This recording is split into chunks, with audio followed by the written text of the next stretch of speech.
Vamos para mais uma aula de desenho arquitetônico. Na aula de hoje, a gente vai falar um pouquinho sobre a parte de circulação vertical, que é feita por meio de escadas, de rampas e de elevadores. A gente vai iniciar esse conteúdo de circulação vertical. Como foi que surgiu a necessidade da criação desse tipo de circulação, né? A concentração das construções nas grandes cidades terminou exigindo o aproveitamento cada vez maior dos terrenos. Isso terminou fazendo com que as construções elas começassem a ter pavimentos superpostos, que são esses pavimentos um em cima do outro. E esses pavimentos eles passam a ser servidos por uma circulação vertical, além daquela que já existia, a circulação horizontal, que é feita por corredores, passagens de terraços e pelas próprias dependências entre si. Então, por esse motivo, é que começou a necessidade de uma circulação vertical, de você conseguir circular para cima e para baixo. Então, como é que é feita essa circulação vertical? A circulação vertical ela vai ser feita por meio de escadas, por meio de rampas, elevadores, montacargas, tubos pneumáticos e entre outros mecanismos de circulação nesse sentido vertical de cima para baixo, né? Ou de baixo para cima. Então, ela funciona como elemento estrutural de transição para os pavimentos superiores. E aqui nas imagens a gente vai ter dois exemplos, né, de circulação vertical. A primeira figura vocês vão observar a junção de uma escada com uma rampa. E aí, apesar dela ter um caráter acessível, ela não respeita algumas situações de segurança, porque a pessoa não tem, que está na rampa não vai ter acesso ao corrimão, mas ela tem um design realmente muito bonito. E na segunda imagem, vocês estão vendo um elevador interno e a escada ao redor dele. Então, com relação às normas regulamentadoras, todas essas informações a respeito das escadas e também das rampas vão estar previstas em duas normas. A primeira é a ABNT NBR 9077, que trata das saídas de emergência em edifícios, e aí vai ter um olhar mais voltado justamente para essa saída de emergência e de todas as regras que precisam compor essa saída. E a outra norma vai ser a BNT-NBR 9050, que vai ser a norma de acessibilidade a edificações, mobiliário, espaços e equipamentos urbanos. Então, essa norma ela vai ter toda a questão de acessibilidade, tanto do ponto de vista de circulação, quanto de acessibilidade inclusiva, então, de desenho universal. Aquele desenho que ele tem que atender à necessidade de todos, independente das necessidades específicas de cada um. Então, agora a gente vai falar um pouquinho sobre as escadas. Então, vamos começar conhecendo alguns tipos de escadas. Então, a primeira delas é a escada com a coluna central, que é essa primeira figura. E a gente observa aqui justamente essa coluna aqui no meio e o que todos esses degraus eles estão partindo dessa coluna e fazendo essa circulação em forma de caracol, que também é outro nome conhecido por esse modelo de escada, a escada helicoidal de caracol, que apresenta essa coluna central. A segunda figura, a gente está vendo aqui uma escada reta, então ela é uma escada de lance único, e ela vai do piso inferior ao piso superior em um único sentido. O outro modelo é a escada em U, que é a escada que ela faz essa volta. Ela sobe o primeiro lance, depois ela vai andar um pouquinho e tem o segundo lance. Então, essa escada é conhecida como modelo em U. Esses são apenas alguns exemplos das escadas, de tipos de escada. A gente tem outros modelos que vocês vão conhecer depois. Então, quais são os elementos que compõem essas escadas? Então, a escada ela é constituída pelos degraus, E o degrau, por sua vez, ele vai ser o conjunto de piso mais espelho. Então, o piso vai ser o plano horizontal, que compõe essa escada, né? Que é o lugar que a gente pisa. Tô marcando aqui de amarelo para vocês verem. O espelho, ele vai ser o plano vertical que une os dois pisos. Então, vou marcar ele aqui de vermelho para vocês verem. Esse aqui é o espelho. O conjunto, esse conjunto aqui é o que vai compor o degrau. O outro elemento que compõe também a escada vai ser o patamar. O patamar, ele nada mais é do que um piso que tem uma largura maior. E aí ele vai ser utilizado normalmente no meio da altura que aquela escada está vencendo, no meio do pé direito. E ele tem como principal objetivo promover a facilidade da pessoa que está subindo. Tem uma opção de repouso também. Então, caso a pessoa fique cansada subindo aquela escada, ele tem um lugar mais confortável para descansar durante um período. Então, o patamar, estou marcando ele aqui de laranja, esse piso maior.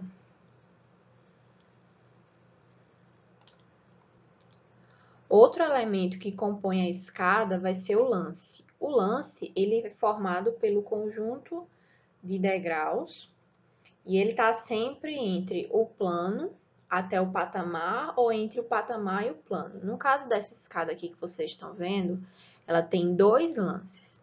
Então, ela vai ter o primeiro lance, que está aqui ligando do piso inferior até o patamar, que é esse conjunto aqui que está aparecendo agora para vocês circuladinho. Esse é o primeiro lance da escada.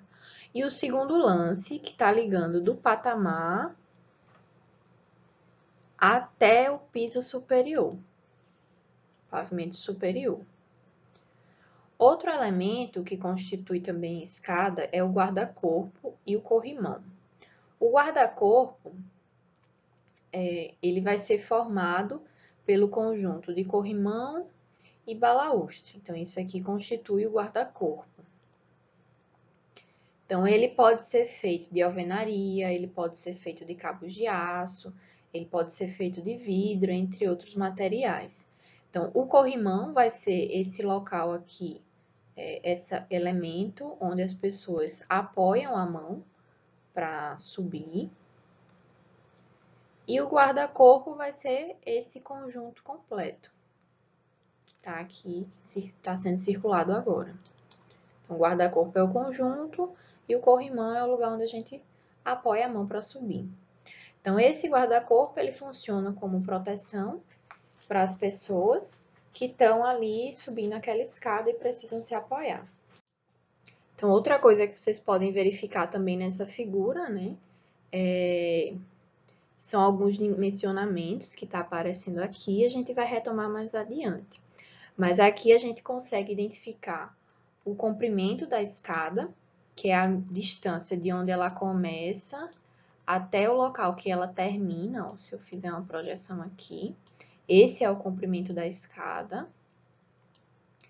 A altura, que no caso é o vão que a gente precisa vencer. E informações como largura, que é a largura da escada. Então, é o espaço que aquela escada ela vai ocupar. E com base nisso, como é que a gente faz para dimensionar uma escada?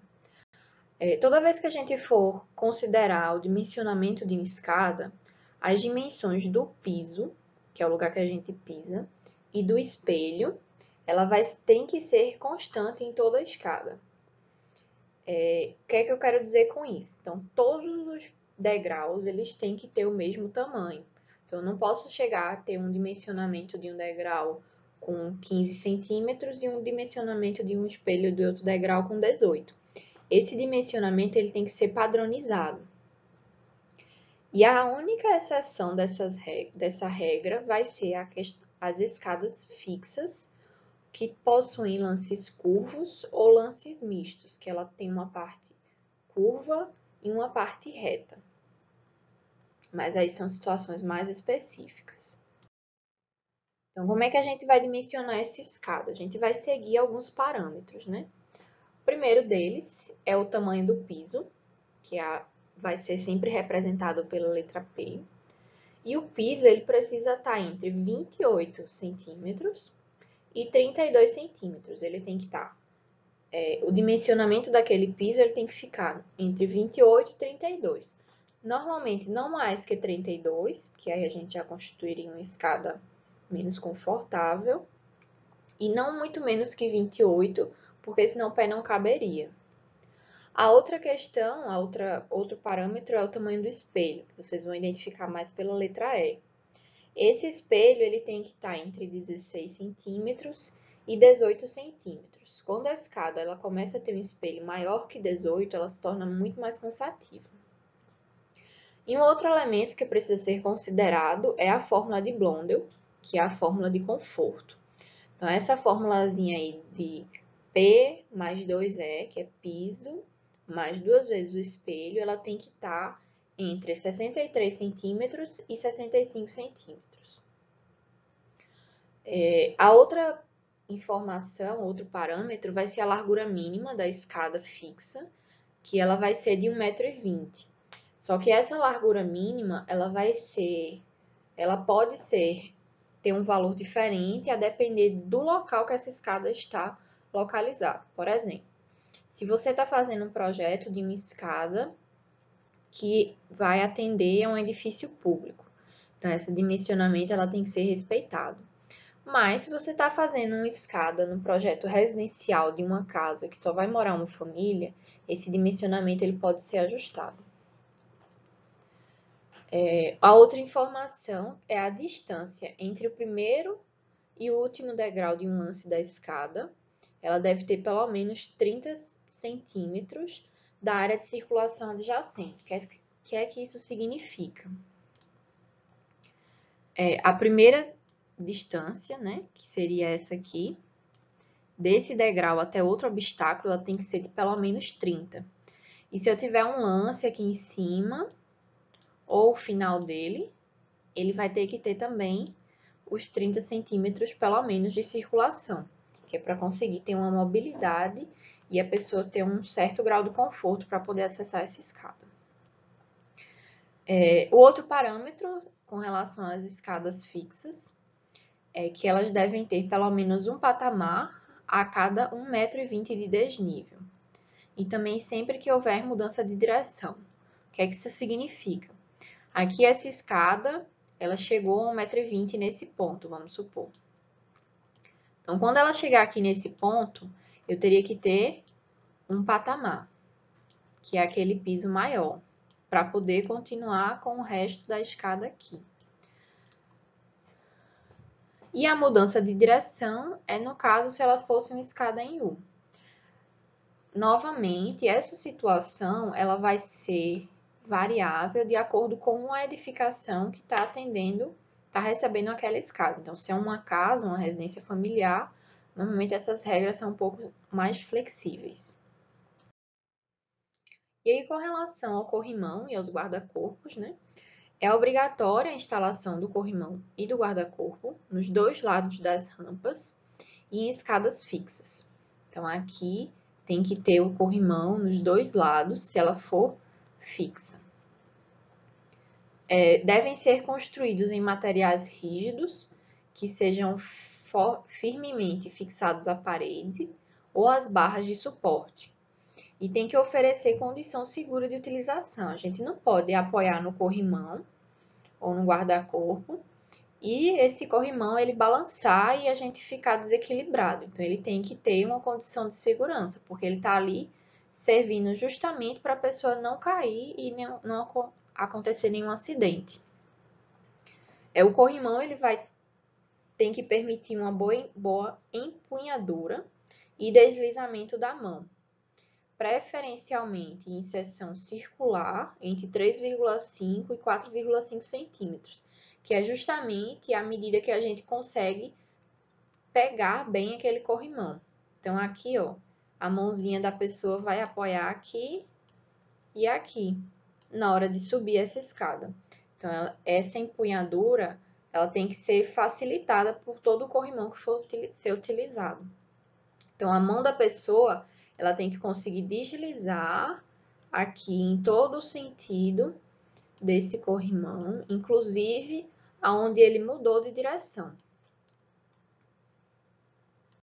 Então, novamente, com relação ao dimensionamento da escada, né, ela não pode ser feita de qualquer forma. Esse cuidado com essas medidas, ele tem tanto a função de evitar acidentes, quanto de garantir que aquela escada ela seja funcional e acessível. Então, por exemplo, se o espelho ele tiver mais de 18 centímetros, ou seja, a altura, né, o espelho que vai ser a altura de um piso ao outro, se ele tiver mais de 18, ela vai se tornar uma escada mais cansativa, porque o esforço de subir tem que ser maior.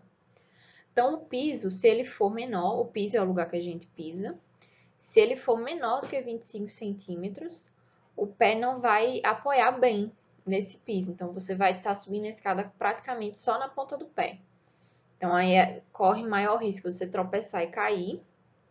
Ou, quando está descendo a escada, é muito comum de acontecer de arranhar o calcanhar no espelho, porque você está calculando o lugar de pisar de acordo com aquele tamanho que está ali. Então, se o piso tem mais de 45 centímetros, a gente vai precisar dar umas passadas maiores ou diminuir a passada para dar dois passos. Então, não é uma escada muito confortável. Então, se o espelho de uma escada ele for variável, então a gente vai ter o ritmo quebrado. Então, quando a gente tem uma mudança de altura nesse espelho, uma mudança de medida nesse espelho, é muito comum que a gente tropece.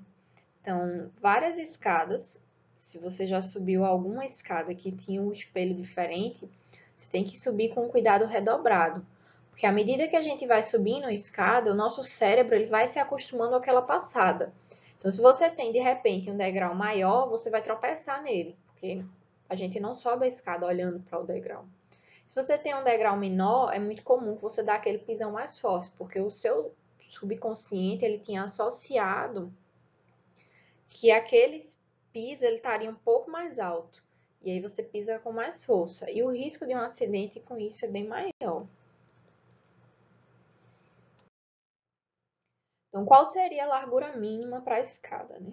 No caso da escada, a gente considera a largura útil a distância que vai ser medida entre os guarda-corpos, que é isso que está sendo representado aqui por esse índiozinho.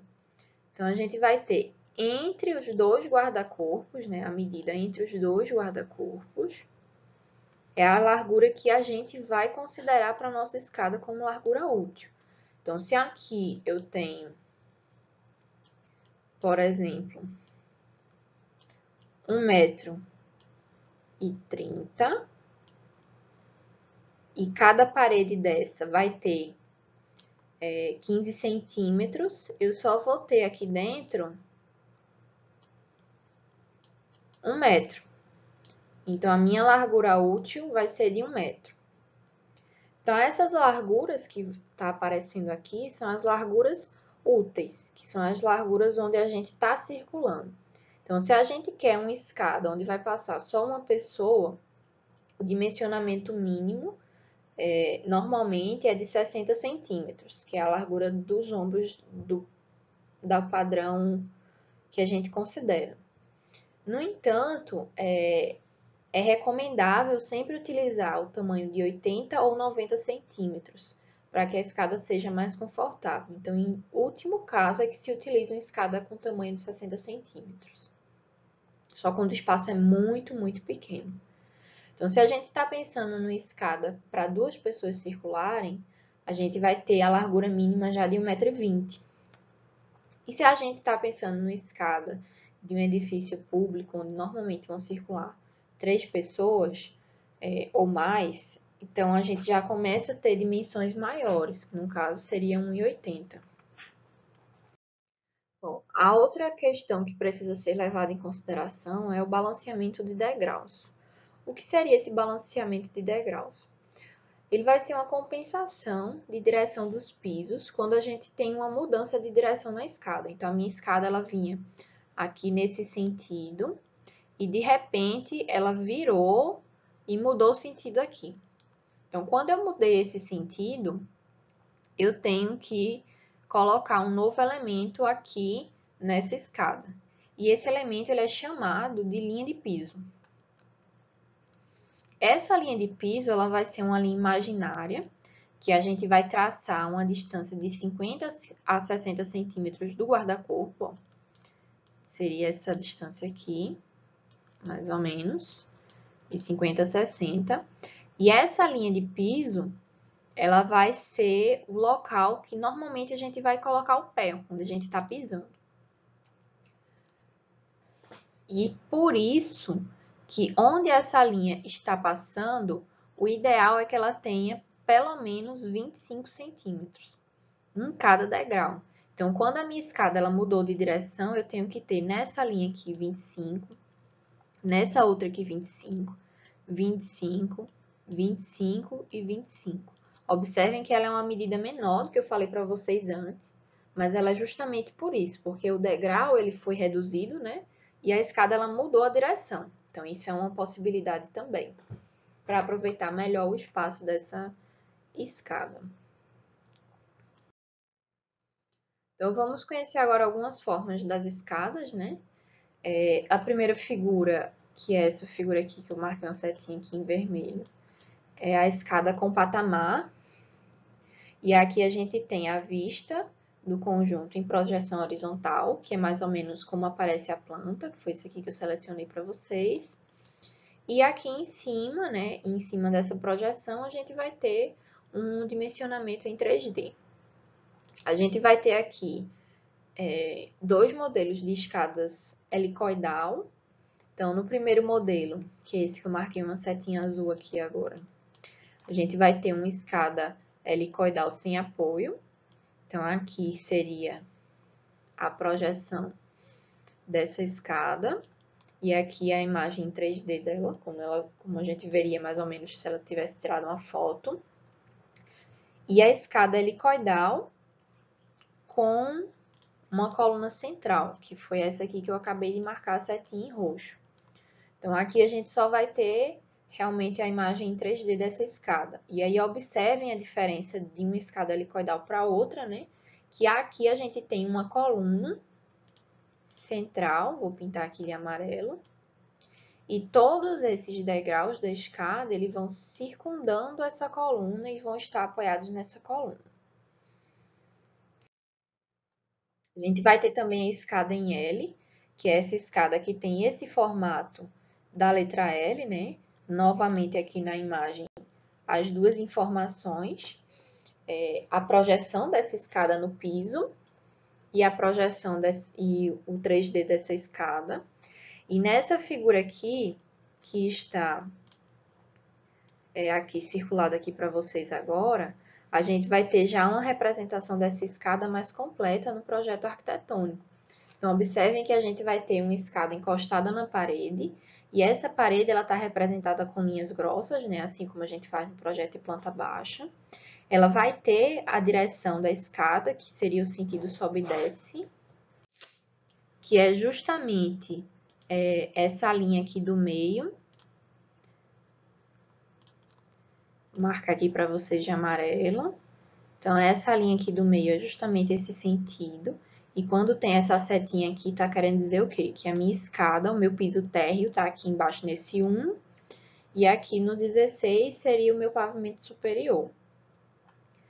Então, essa escada, a gente consegue ver nessa escada também a numeração de cada piso. Então, ela é uma escada com 16 pisos, como a gente pode observar. E aqui de azul, que eu vou marcar aqui para vocês agora, a gente observa a projeção do guarda-corpo. Então, aqui, ó, a gente tem justamente essa projeção do guarda-corpo. Então, aqui é a minha projeção, como o meu guarda-corpo ele vai aparecer na minha planta baixa.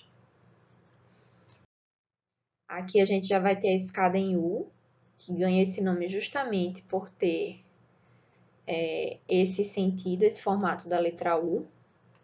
Então, aqui no caso é uma escada de 2 lances, e ela possui o patamar no meio, que seria esse piso maior, que eu estou aqui marcando de amarelo para vocês. E todos os elementos aqui, eles se repetem. E aí, observem que essa aqui é uma escada, ela é enclausurada, então ela está toda dentro das paredes. Diferente de algumas fotos que eu mostrei para vocês antes. Aqui a gente vê a escada caracol ou helicoidal, com uma coluna central, né? Então, a planta baixa dela vai ser justamente esse círculo, onde vai aparecer todos os pisos que estão aqui que estão formando essa escada. E aí, nesse caso, a gente consegue ver o piso 1 ao 16, porque o 16 ele não sobrepõe ao piso 1. Então, isso aqui é uma informação. Ela mostra também o raio interno, né, dessa escada helicoidal. O corrimão, vou marcar aqui também de azul um pedacinho para vocês verem, né, a projeção do corrimão dessa escada. Então, e o sentido que ela está subindo, que seria justamente essa linha aqui central, que eu marquei a pontinha aqui de amarelo. Então, aqui a gente já tem um outro formato de escada, caracol também e helicoidal, só que aqui a gente observa a sobreposição de piso. Então, se vocês observarem aqui, nessa figura aqui, ó, essa parte ela vai se sobrepor justamente a essa parte aqui. Então, quando a gente tem essa sobreposição, na hora de representar a planta baixa, a gente vai colocar quais são os degraus que estão sendo sobrepostos aqui. Então, eu vou ter que o 13, né, o piso 13, ele está se sobrepondo ao piso 1. E assim sucessivamente. As mesmas informações foram representadas, né? O direcionamento do sobe e desce, o guarda-corpo, que também está representado, todas as informações que compõem aquela escada. Então, aqui a gente vai ter uma escada de lance único, que é a escada reta. Então, você só tem um lance do piso inferior até o piso superior, e onde aparecem também todos os mesmos elementos que já foram citados antes. Aqui a gente já vai ter uma escada em U com 3 lances, e aí diferente daquela anterior, onde tudo era patamar, aqui eu vou ter 2 patamares, que é onde está aqui sendo marcado de amarelo para vocês. Então, eu vou ter 2 patamares, e entre esses patamares eu vou ter um lance, 2 lances e 3 lances. Nessa escada aqui já começa a aparecer outros elementos, como aqui a gente está vendo aqui onde eu marquei a setinha para vocês, é a representação de uma janela, de uma esquadria, em cada um desses patamares.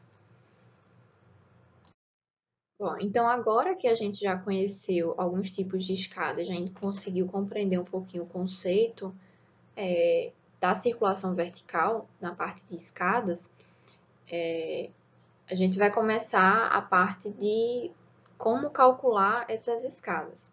E aí eu vou passar esse material complementar para vocês em outro vídeo.